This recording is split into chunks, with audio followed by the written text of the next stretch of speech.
ब्रह्मचारी का धर्म, यज्ञोपवीत आदि के संबंध में विविध विवरण, अभिवादन की विधि, माता पिता एवं गुरु की महिमा, ब्रह्मचारी के सदाचार का वर्णन। व्यास जी बोले, ऋषियों, आप लोग ब्राह्मणों को आत्यंतिक शाश्वत फल प्रदान करने वाले अभी कहे जा रहे सनातन कर्मयोग को सुने। पूर्व काल में प्रजापति मनु ने सुनने की इच्छा रखने वाले ऋषियों को समस्त वेदों में प्रसिद्ध ब्रह्मा द्वारा बतलाए गए सभी पापों को दूर करने वाले तथा पवित्र ऋषि समूह द्वारा सेवित इस संपूर्ण कर्मयोग को बतलाया था। मेरे द्वारा कहे जाने वाले इस कर्मयोग को समाहित बुद्धि होकर आप लोग भी सुने। द्विजोत्तमों, गर्भ से 8वें अथवा जन्म से 8वें वर्ष की अवस्था में अपने अपने गुह सूत्रोक्त विधान के अनुसार यज्ञोपवीत संस्कार से युक्त होकर दंड, मेखला, यज्ञोपवीत तथा कृष्ण मृग चर्म धारण कर मुनिवृत्ति वाले ब्राह्मण बालक को चाहिए कि वो भिक्षान्न ग्रहण करते हुए गुरु के हित में तत्पर रहकर गुरु के समीप में उनकी ओर देखते हुए वेदों का अध्ययन करे। प्राचीन काल में ब्रह्मा ने यज्ञोपवीत के लिए कपास का निर्माण किया। ब्राह्मणों को यज्ञोपवीत तिहरा होना चाहिए, वो कुशक का हो अथवा वस्त्र का हो।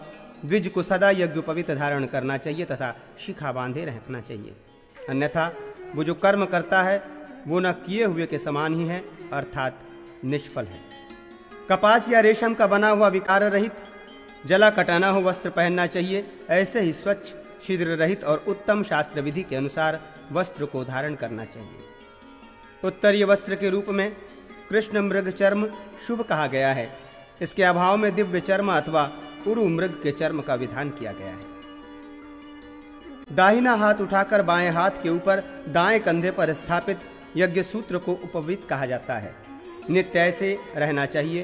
कंठ में माला की तरह लटके रहने पर यज्ञ सूत्र निवित कहा जाता है। द्विजों, बायां हाथ बाहर निकालकर दाहिने ने बाहु के ऊपर, दाहिने के कंधे के ऊपर रखे हुए यज्ञ सूत्र को प्राचितावीत अपसव्य कहा जाता है। इसका प्रयोग पितृक्रम में करना चाहिए। यज्ञशाला, गौशाला, होम, जप, स्वाध्याय, भोजन, ब्राह्मणों की सन्निधि, गुरुओं की उपासना, दोनों संध्याओं और साधुओं के समागम, सत्संग के समय नित्य उपवती रहना चाहिए। ये सनातन विधि है। विप्र, बटु की मेखला, मूंज से बनी हुई तिहरी बराबर तथा चिकनी बनानी चाहिए। मूंज के अभाव में कुश की 1 या 3 ग्रंथियों से युक्त मेखला बनानी चाहिए। द्विज को केशांत पर्यंत बिल्व अथवा पलाश का चाहे किसी यज्ञीय वृक्ष का सुंदर चिकना तथा छिद्र आदि से रहित दंड धारण करना चाहिए। द्विज को सायं तथा प्रातः समाहित होकर संध्या करनी चाहिए। काम, लोभ, भय अथवा मोह से संध्या का त्याग करने से वो द्विज पतित हो जाता है। तदनंतर प्रसन्न मन से सायं और प्रातः हवन करना चाहिए। स्नान के उपरांत देवताओं, ऋषियों तथा पितरों का तर्पण करना चाहिए। पत्र, पुष्प तथा जल से देवताओं का पूजन करना चाहिए। आयु तथा आरोग्य की प्राप्ति के लिए आलस्य आदि से सर्वथा मुक्त होकर ये मैं अमुक नाम वाला आपको प्रणाम करता हूँ, इस प्रकार धर्मपूर्वक वृद्ध जनों का नित्य अभिवादन करना चाहिए। अभिवादन किए जाने पर विप्र को आयुष्मान भव सौम्य, अर्थात सौम्य तुम दीर्घायु हो, इस प्रकार अभिवादन का उत्तर देना चाहिए। उसके नाम के अंतिम स्वर अथवा नाम के अंतिम अक्षर के व्यंजन होने पर ठीक पूर्व के स्वर को लुप्त दीर्घतर स्वर में बोलना चाहिए। जो द्विज अभिवादन करने पर अभिवादन का उत्तर नहीं करता, उसका अभिवादन विद्वान को नहीं करना चाहिए, क्योंकि वो शूद्र के समान है। अभिवादन के समय गुरु के चरणों का स्पर्श व्यत्यक्त स्तपाणी होकर करना चाहिए, अर्थात बाएं हाथ से बाएं पैर को और दाहिने हाथ से दाहिने पैर को स्पर्श करना चाहिए। जिससे लौकिक, वैदिक अथवा आध्यात्मिक ज्ञान प्राप्त किया हो, उस गुरु का सर्वप्रथम अभिवादन करना चाहिए। देव पूजन, देव प्रिय, पितृ आदि कर्मों में भिक्षा में प्राप्त जल, पुष्प तथा समिधा अथवा इसी प्रकार के अन्य पदार्थों का ग्रहण प्रयोग नहीं करना चाहिए। मिलने पर ब्राह्मण से उसका कुशल पूछना चाहिए। इसी प्रकार क्षत्रिय से अनामय रोग राहित्य, वैश्य से क्षेम और शूद्र से आरोग्य पूछना चाहिए। उपाध्याय, पिता, ज्येष्ठ भ्राता, राजा, मामा, ससुर, रक्षक, मातामह, पितामह, अपने से श्रेष्ठ वर्ण वाले तथा चाचा, ये लोग गुरु कहे गए हैं। माता, मातामही, गुरुपत्नी, पिता एवं माता की बहन, बुआ एवं मौसी, सास, पितामही तथा श्रेष्ठ धात्री, शैशवावस्था में पालन करने वाली, ये सभी स्त्रियां गुरु हैं। द्विजों, माता और पिता के संबंध में यह गुरु वर्ग कहा गया है, अर्थात माता के पक्ष से तथा पिता के पक्ष से जो लोग श्रेष्ठ कोटि में हैं उन्हें बताया गया है। मन, वाणी और कर्म द्वारा इनकी आज्ञा का पालन करना चाहिए। गुरु को देखते ही आसन से उठ जाना चाहिए और अभिवादन की विधि से उन्हें अभिवादन करना चाहिए। अनंतर उनकी आज्ञा पाकर हाथ जोड़कर सम्मुख बैठना चाहिए, पर इनके साथ एक आसन पर नहीं बैठना चाहिए और अपने लिए व्यक्तिगत स्वार्थ के लिए इनसे विवाद भी नहीं करना चाहिए। प्राण धारण के लिए भी द्वेषवश गुरुजनों से विवाद न करें। अन्य गुणों के विद्यमान रहने पर भी गुरु से द्वेष करने वालों का अधःपतन होता है, अर्थात गुरुद्वेषी के सभी गुण व्यर्थ होते हैं। सभी बताए गए सभी गुरुओं में सभी 5 विशेष रूप से पूजनीय हैं। उनमें प्रथम 3 श्रेष्ठ हैं, उनमें भी माता अधिक पूज्य होती है। उत्पादक पिता, उत्पन्न करने वाली माता, विद्या का उपदेश करने वाले गुरु, बड़े भाई और भरण पोषण करने वाले स्वामी, ये 5 गुरु कहे गए हैं। कल्याण चाहने वाले व्यक्ति को अपने सभी प्रयत्नों के द्वारा प्राणहीन क्यों न त्यागना पड़े, पर इन 5 गुरुओं का विशेष रूप से पूजन आदर करना चाहिए। जब तक माता और पिता ये दोनों निर्विकार हैं, तब तक सब कुछ छोड़कर पुत्र को उनके परायण रहना चाहिए। यदि पुत्र के गुणों, सत्कर्म, निष्ठा, सेवा भाव आदि के कारण पिता माता पुत्र पर प्रसन्न रहते हैं, तो वह पुत्र अपने इस सत्कर्म, निष्ठा आदि कर्म गुणों से संपूर्ण धर्म को प्राप्त कर लेता है, अर्थात यज्ञ, ज्ञान आदि बड़े बड़े से कर्मों से होने वाले सभी पुण्य माता पिता की प्रसन्नता के कारण पुत्र को प्राप्त होते हैं। माता के समान कोई देवता नहीं है, पिता के समान कोई गुरु नहीं है और उनके उपकार का कोई भी प्रत्युपकार नहीं है। उन दोनों अर्थात माता पिता का मन, वाणी तथा कर्म से नित्य ही प्रिय करना चाहिए। मोक्ष साधक कर्मों और नित्य नैमित्तिक कर्मों को छोड़कर बिना उनकी आज्ञा प्राप्त किए दूसरे किसी धर्म का आचरण नहीं करना चाहिए। उनकी सेवा को धर्म का सार और मृत्यु के अनंतर मोक्ष फल देने वाला बताया गया है। उपदेष्टा गुरु की अच्छी प्रकार आराधना करके अनंतर उनकी आज्ञा से ब्रह्मचर्य आश्रम का परित्याग कर गृहस्थाश्रम स्वीकार करने वाला स्नातक शिष्य विद्या के फल का भोग करता है और मृत्यु के उपरांत स्वर्गलोक प्राप्त करता है, अर्थात अभ्युदय, अहलौकिक उन्नति तथा निश्रेयस पारलौकिक उन्नति दोनों यथावत प्राप्त करता है। जो पितृतुल्य बड़े भाई को मूर्ख समझता है, मरने पर वो उस दोष के कारण घोर नरक प्राप्त करता है। अच्छे मार्ग में स्थित सत्कर्तव्य परायण पुरुष के लिए भरण पोषण करने वाला भर्ता स्वामी सदा पूज्य आदर विशेष के योग्य होता है। उपकार करने के कारण दाता इस लोक में अत्यधिक गौरव प्राप्त करता ही है। जो लोग भर्ता से प्राप्त जीविका के बदले अपने प्राणों तक का परित्याग कर देते हैं, उन्हें अक्षय लोक प्राप्त होते हैं, ऐसा भगवान मनु ने कहा है।